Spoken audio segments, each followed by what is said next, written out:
آج کی اس باوقار اور مبارک محفل میں جنگ آزادی میں علماء دیوبند کے کردار پر لب کشائی کی سعادت حاصل کر رہا ہوں۔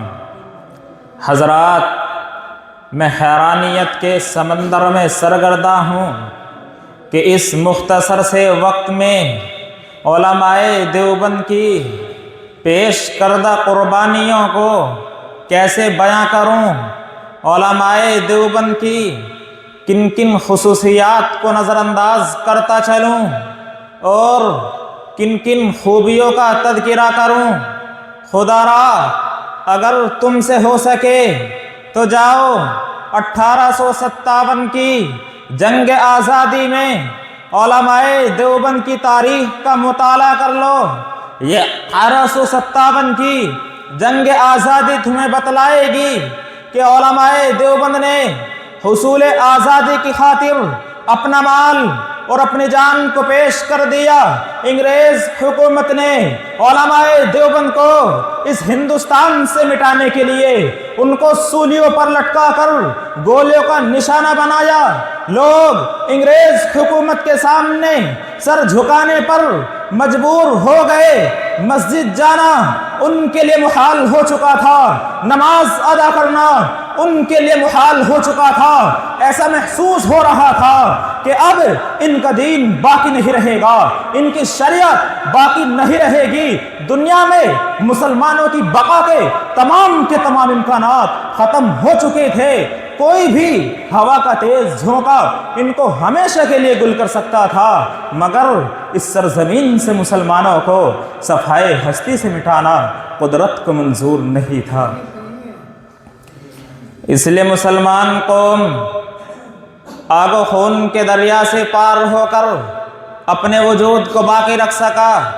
اگرچہ ان کی زمام اقتدار کو ضرور چھین لیا گیا اور ان کے 800 سالہ دور اقتدار کو کلی طور پر پامال کر دیا گیا، مگر یہ مسلمان قوم اپنے وجود کے ساتھ ساتھ اسلام کو بھی حالات کے طوفان حوادث سے محفوظ نکال لے گئی۔ لیکن یہ ایک قیامت تھی جو اپنی تمام تر ہولناکیوں، تباہیوں اور بربادیوں کے ساتھ آئی اور ان کے سروں سے گزر گئی۔ سامعین دی وقار، یاد کیجئے اس وقت کو کہ جب لال قلعے سے مسلمانوں کے اقتدار کا پرچم اتار کر برطانوی استعمار کا یونین جیک لہرایا جا چکا تھا۔ صرف چاندنی چوک ہی نہیں بلکہ دہلی کے ہر چوراہے پر سولیاں نصب کر دی گئی تھی، ہر درخت پر پھانسی کے پھندے لٹک رہے تھے اور یہ مسلمان قوم حوادث سے دوچار تھی۔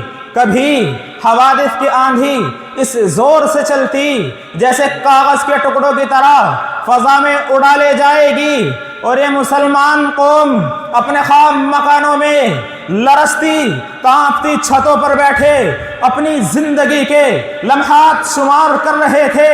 ان کے دل دھڑک رہے تھے، ان کی روحیں کانپ رہی تھی اور رب سے دعا کر رہے تھے کہ اے ربا اب ہوگا کیا؟ چاروں طرف سیلاب کا بھوت منہ کھولے پوری آبادی کو نگل جانے کے لیے تیار تھا۔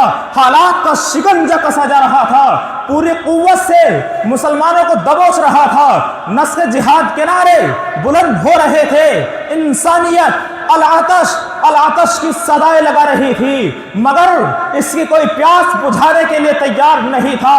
انسانیت چیخ رہی تھی، انسانیت کراہ رہی تھی، اندھیروں میں بھٹک رہی تھی، انسانیت بھٹک رہی تھی۔ ہر طرف اخلاق و انسانیت کی رسوائی تھی، ہر طرف آگ و خون کا منظر تھا۔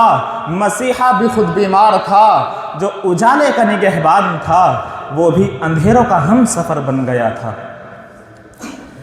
حضرات باتمکین تاریخ کے طویل و عریض دفاتر ٹھوس اور مضبوط حقائق کا پتہ دیتے ہیں۔ جاؤ اور تاریخ کے اوراق سے پوچھو، وہ آپ کو صدائے بلند کرتے نظر آئیں گے کہ ایسے وقت میں جو جماعت نہتے ہاتھوں چہرے پر عبادت کا نور، سر تاپا زہد و تقدس کی نمایاں پاکیزگی، زباں میں جادو کا اثر، الفاظ و معانی میں سچائی، علم و فضل کا پیکر لطیف اور آہنی عزم و استقلال لے کر میدان میں اتری وہ علماء دیوبند ہی تھے جو ان مدارس کے اندر لوگوں کو ایمانی زندگی کا درس دے رہے تھے اور خانقاہوں کی چٹائیوں سے تخت شاہی کا کام لے رہے تھے۔ ان کی غیرت ایمانی کو ایک لمحے کے لیے بھی برداشت نہیں تھا کہ اسلام کی آبرو پر آنچ آئے۔ تختہ دار پر چڑھنا ان کو منظور تھا، مگر اسلام کے نام لیواؤں کی نقصیر تک ٹوٹنی بھی ان کو منظور نہیں تھی۔ اے مسلمانوں، یہی تو وہ جذبہ تھا جس نے اسلام کے پرچم کو سرنگو نہ ہونے دیا۔ یہی تو وہ جماعت تھی جس نے سیلاب حوادث کے آگے روک لگا کر اعلان کر دیا کہ جاؤ تمہاری گزرگاہ دوسری ہے۔ یہی تو وہ جماعت تھی جس کو تاریخ نے بالاکوٹ کی پہاڑی کو اپنے خون سے سیراب کرتے دیکھا۔ کبھی شاملی کے میدان میں تاریخ نے اس جماعت سے ملاقات کی تو کبھی مالٹا میں محبوس پایا، اور تاریخ نے اس جماعت کو فوج کی لاٹھی اور گولیوں کے سامنے سینہ تانتے ہوئے انقلاب زندہ باد کے نعرے لگاتے ہوئے بھی سنا۔